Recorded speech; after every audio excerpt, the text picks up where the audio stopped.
గౌరవాన్ని ఆత్మగౌరవాన్ని నమ్మకమేనా? ఆనందంగా వెళ్ళొచ్చునా? మిమ్మల్ని చాలా శ్రమ పెట్టా, అయినా కూడా ఒక్కరు కూడా వదిలిపెట్టలేదు.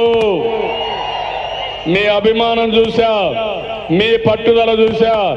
ఒక రాష్ట్ర ముఖ్యమంత్రిగా మీకు పాదాభివందనం చేస్తున్నా, శిరస్సు వంచి. మీరు నన్ను అర్థం చేసుకున్నారు.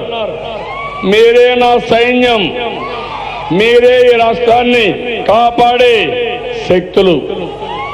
ఇంటింటికి ఒకరు తయారు కావాలి. 11 వరకు మీరు ఇదే మారిగా పనిచేయాలి.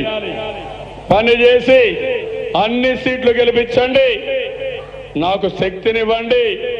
ఆ శక్తితో ఈ రాష్ట్రాన్ని తిరుగులేని రాష్ట్రంగా, నెంబర్ 1 రాష్ట్రంగా తయారు చేస్తానని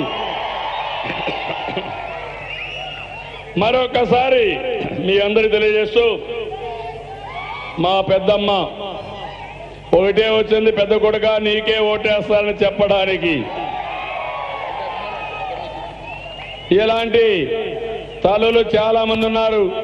అలాంటి తల్లులకు 2000 ఇవ్వడం నా అదృష్టంగా నేను భావిస్తున్నానని మరొకసారి తెలియజేస్తూ, మళ్ళీ సంపాదిస్తా, మళ్ళీ ఆదాయాన్ని పెంచుతా, మళ్ళీ మీకు సంక్షేమం ఇస్తా. ప్రతి ఒక్క వ్యక్తికి, కుటుంబానికి చేయూతనిచ్చే బాధ్యత నాది నాది నాది అని మరొకసారి తెలియజేసుకుంటూ, అందరికీ నమస్కారాలు.